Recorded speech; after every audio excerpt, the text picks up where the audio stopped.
You ever wonder if all that academic research, all those papers and studies, actually changes anything in the real world? Or does it just kind of stay there, locked away in the ivory tower?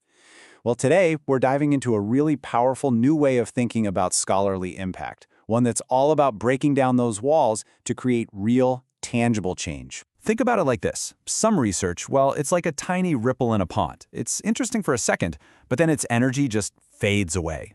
But the kind of research we're exploring today, that's about creating massive waves of change.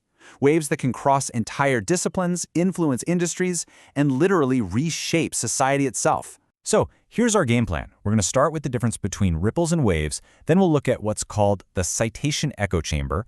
After that, we'll expand how we even define impact, introduce the core engine, see how this all works in practice, and then we'll wrap up by asking, what waves will you make?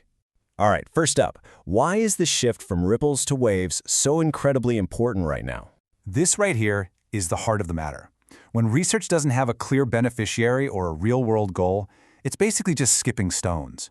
And look, with the kind of grand challenges we're facing, climate change, global health, you name it, we just can't afford to waste that kind of energy. We need our brightest minds making waves.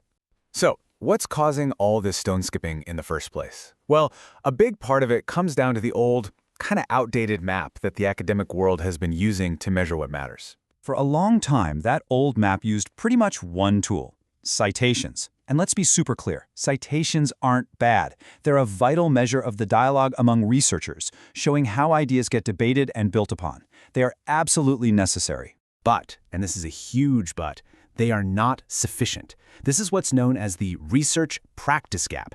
See, citations measure that internal academic conversation, but they completely miss the impact on students, on organizations, on public policy, and on global institutions. It's an echo chamber, really, just reflecting one conversation back on itself. Okay, so we've laid out the problem, we've seen the old map. Now for the exciting part. Let's explore the solution. It is time to chart a new course to a much, much bigger destination. This, right here, is a total game changer. We need to move from thinking about impact as just some passive thing that might happen to scholarly impact performance, or SIP. That word, performance, is the key. It implies intentional action. It gives researchers the agency to create impact, not just sit back and hope for it. So what does this new destination actually look like? Well, SIP is this really rich, multidimensional idea. It still includes traditional research, of course, but it expands way out to include personal, educational, organizational, societal, and even global impact. It's the whole picture, not just one tiny slice of the pie. And this is where the concept gets really concrete. You have to ask, who are we actually trying to reach? For every single dimension of impact, there's a specific stakeholder. We're not just talking about other researchers anymore. We're talking about students, industry leaders, journalists, policymakers. Real impact means knowing exactly who your work is for. So we have our new destination, this rich, multidimensional view of impact. Awesome. But how do we actually get there? Well, we need a vehicle, right? A powerful engine to drive that performance. And that's what this next section is all about. This proposed framework is called the core performance model. You can think of it like an engine with three main parts: building capacity, creating opportunity, and then fostering relevant exchanges to bring the research out into the world. Let's break each of those down real quick. First up, capacity. This is all about having the right skills and the right support system. For individual researchers, it's about developing their knowledge, skills, and abilities. Things like getting rigorous methodological training or even media training. For organizations, it's about building capabilities, like strong doctoral programs or faculty development. Okay, next up is opportunity. Because let's be honest, capacity is pretty useless without the chance to actually apply it. This means aligning individual roles with organizational structures. So for example, junior faculty might focus on their research, while senior faculty take on external roles like consulting. Universities can really help here by, say, minimizing service work for their junior members and rewarding that external engagement. And the final piece of the core engine is relevant exchanges. This is where the rubber really meets the road. For individuals, this is all about building relationships with other researchers, with future industry leaders in their MBA classes, and with the media.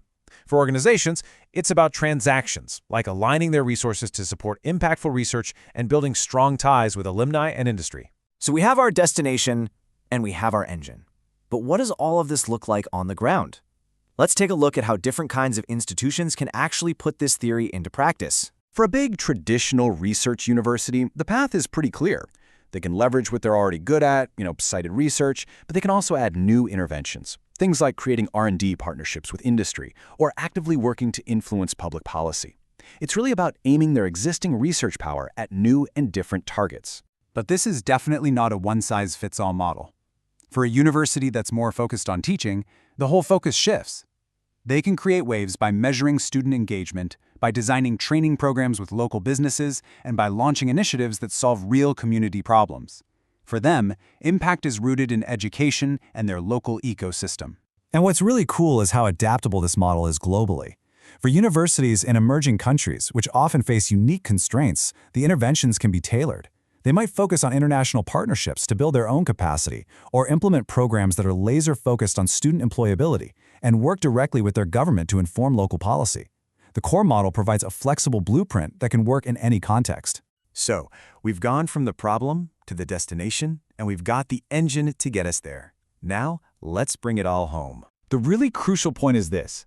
When you combine that multi-stakeholder view of impact with the intentional actions of the core model, you stop skipping stones. You start creating waves. And not just any waves, mighty waves that don't just splash around, but truly transform the shorelines they encounter. So we'll leave you with this question. Whether you're a researcher, a student, a university leader, think about who your work impacts and how it matters. What is the very first step you can take from moving from creating ripples to generating real waves?